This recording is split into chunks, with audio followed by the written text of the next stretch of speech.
OPM mulai terdesak, kapal patroli TNI tutup jalur laut, jalur perairan KKB mulai terpotong. 3 kapal patroli milik pangkalan TNI AL atau Lanal Timika melakukan latihan manuver taktis keamanan di perairan Muara Ama Mapare, Mimika, Papua Tengah awal Mei ini. Latihan manuver taktis tersebut sebagai upaya preventif dalam kegiatan ilegal, mulai dari penyelundupan barang-barang terlarang hingga aktivitas ilegal lainnya. Tak pelak, latihan di perairan itu seolah mengepung aktivitas kelompok kriminal bersenjata, KKB, Organisasi Papua Merdeka, OPM, di perairan Mimika.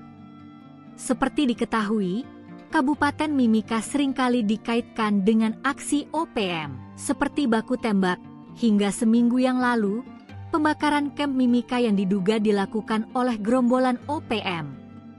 Dikutip dari Tribun Papua Tengah, 3 kapal Patkamla, 1 kapal cepat, 1 rubber boat dan 1 sekoci karet dilibatkan dalam latihan tersebut. Dan Lanal Timika, Letkol Laut, P.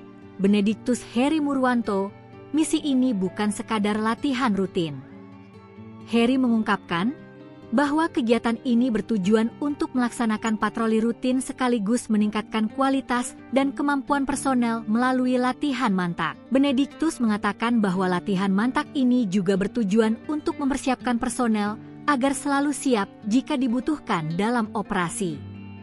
Dengan kerjasama taktis yang baik, pihaknya berharap dapat mencapai misi yang diharapkan oleh komando atasannya. Ia mengatakan meski eksistensi Lanal Timika merupakan satuan pendukung, namun juga mengemban fungsi patroli keamanan terbatas dan mampu beroperasi secara optimal dan efektif dalam melaksanakan tugas TNI Angkatan Laut. Ia juga menambahkan, sebanyak 45 personel terlibat langsung dalam latihan tersebut dan ditambah tim pendukung, sehingga menjadi total berjumlah 60 orang.